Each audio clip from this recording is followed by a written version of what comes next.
Hey guys, I'm at Motor Image just outside the Subaru showroom and I'm super excited because I'm here for the Subaru Adventure Tour. We are heading into the jungles of Malaysia and it's gonna be fun. It's gonna be exciting. I think it's gonna be a bit muddy. But I tell you what, the sun isn't even up, but I'm so excited and I can't wait to get started. But first, I'm gonna make some coffee. Well, we already know that the Forester is a practical, safe and well-equipped family car, but that's on the road. How about off the road? Well, we'll be taking a fleet of these brand spanking new Foresters into the Malaysian jungle to find out if they are as tough and rugged as they look.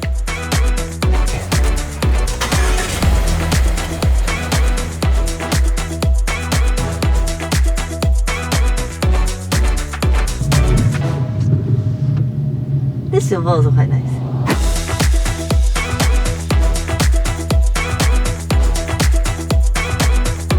Guys, it's been an epic drive across the second link, but everyone has arrived at Johor safely and so we all can't wait to get started off-roading, but there's something even more urgent than that.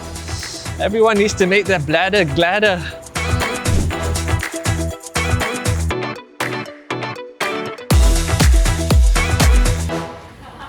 Okay guys, so we've just arrived at this place called Seaway Park. It was only 15 minutes drive from the border. I saw a lot of muddy terrain just behind this house over here, but for now, I think I smell food, so I'm gonna go check it out.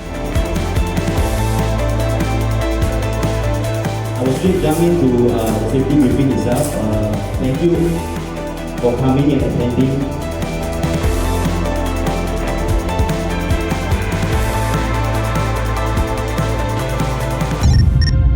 Excellent.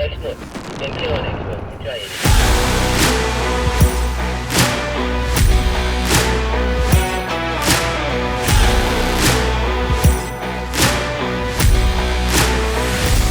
Okay, finally a chance to do some off-road driving. Now, you know guys, I'm just like you, I love driving. I love going to the racing track. I love being on the autobahn. But you can have just as much fun going at low speed if you go off-roading.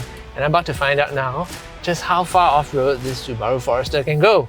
So part of this Subaru Adventure Tour drive is that they've gotten out of this area and created a series of, I would say, fairly challenging obstacles for the cars today. So I'm at one called Bumpy Road and it's exactly what it sounds like. It's going to be bumpy and it's really going to test this car's ground clearance. It's going to test the car's all-wheel drive system. Okay, the first ingredient in a car that you need for off-roading, I think, is ground clearance. That means how high the car is off the ground, because if you don't have ground clearance, you can't clear obstacles. The thing is though, you can't have too much, because if you're too high up off the road, you're going to have an unstable car when you're driving to work, and you don't want that either. So the Forester should have just the right amount, like enough to clear some fairly challenging obstacles, but not so much that it becomes a roly-poly car on the road. Okay, I'm seeing a series of serious bumps in front of my Forester right now, and I'm gonna go in and crawl just to make sure I don't sort of fly over something and regret. In fact, I should be trying to clear this at a sort of 45-degree angle, so I just want to do that so that I try not to scratch the chin on this brand new Forester right now. And so far so good actually, it has the ground clearance to cross what seems like quite a high bump. Okay, so a bit of throttle finesse would be good there, but I seem to have made it. But you know what? Oh, you hear that? Okay, so I seem to have grounded the car on top of that bump. But it does sound terrible, but we've just made it over. And what I found out about these Foresters is that they actually have underbody guards. So even though it sounds like quite gnarly that we've beached our car on the top of that little crest there, the car's actually designed to take it, and it's got a skid plate so it'll skid right off. So you don't dent things like the exhaust pipe, the mufflers, the catalytic converters, because doing so would be disastrous. Second ingredient that you're going to need if you want to go off-roading, all-wheel drive. And that's a Subaru specialty, of course. All-wheel drive has been something that the brand is more or less synonymous with for the longest time. You need all-wheel drive because, well, you have four wheels doing the work of moving the car, then it's much less likely that you're gonna lose traction. So here we're gonna go through a deep mud pool. And you know, I gotta say, the temptation is to just steam through this kind of thing at high speed, but you should actually go in at a crawl if you ask me. I'm no off-roading expert, but it just seems to make sense that if you can't see what's under the water, you might find a really deep pothole or something that will bust your axle. So just want to ease in and make sure that your car is not going to hit something that you're going to regret. I'm no expert in off-roading, so I'm going to have to rely on a secret weapon that Subaru equips its cars with, and that's something called X Mode.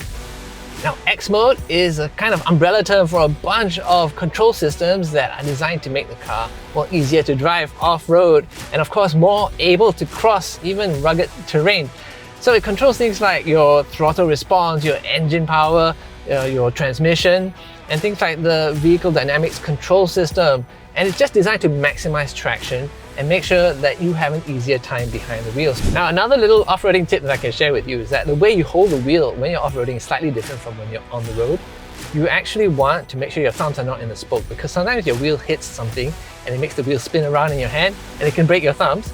So you want to have your thumbs outside of the spoke. So guys, one feature that actually started off as a useful off-road driving aid is the 360 camera, which, like this one, lets you see what's around the car, so you can be sure you're not going to run into a boulder, you're not going to roll over a snake or something like that. You actually have a good view of what's around the car, and you can make sure that you don't run into something that you don't want to run into. Okay guys, so now I'm going to an obstacle course called the elevated side slope. So the whole idea of this is that I'm supposed to put two wheels of this car onto this hill, and boy, it's gonna turn the car onto its side. I'm always very nervous when I do this because it kind of makes the car tilt at an angle that makes me kind of question my sanity. And one of the things in this car that's very useful for this is something called a tilt angle sensor, and it actually shows you on this display how many degrees you are kind of currently tilted at. I never really got up to more than like 11 degrees or so, but that really felt quite nerve-wracking. And I think it's very useful if you have a tool like that to tell you exactly how far you're going over, so you really know that you need to take action to correct it, or you can keep going.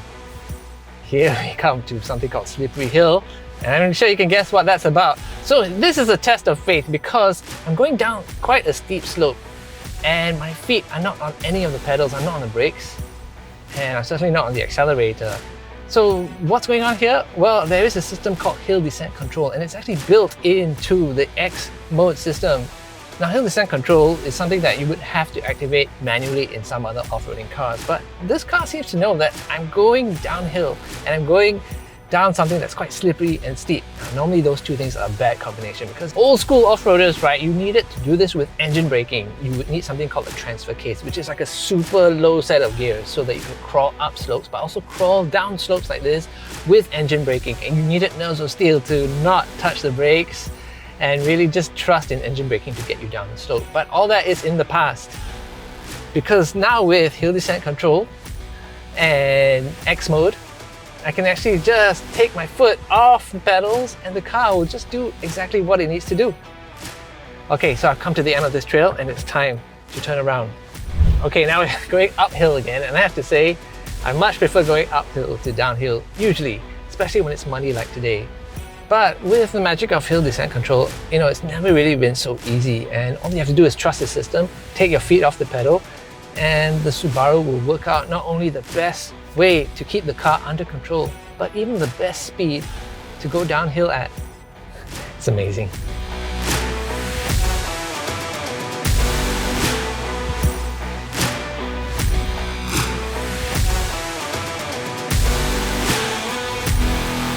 Look at the state of this thing, guys. I mean, I guess off-roaders should look a little bit dirty, but this is ridiculous. But you know what? When Motor Image invited me to join the Subaru Adventure Tour Drive, I actually felt a little bit bad that they were going to ask me to drive a factory fresh, brand spanking new car into the jungle to get all scratched up and muddy like this. But they were like, no, it's fine, it's fine. So I guess they're pretty used to the idea that a Subaru Forester should get a little bit muddy. And I guess they know I'm a little bit of a dirty boy myself. Motor Image created the Subaru Adventure Tour Drive so that the Forester Club and interested customers can find out just how capable the Forester is when the tarmac ends and the mud begins. But an event like this is also a great way to have some fun, make some friends, and have some adventure.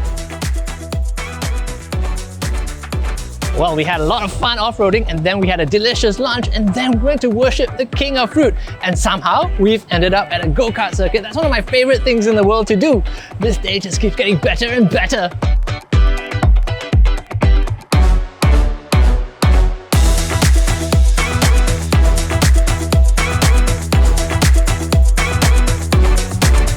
a super fun day it's been here in Johor. I found out that the Forester isn't just great on the road, but it's really capable off-road as well. And Subaru drivers, they're fun-loving, they love to drive, and they don't mind getting dirty. So if you want a bit more adventure in your life with a few new friends, well, one way to do it is to get yourself a Forester. As for me, I'm gonna go get myself a shower.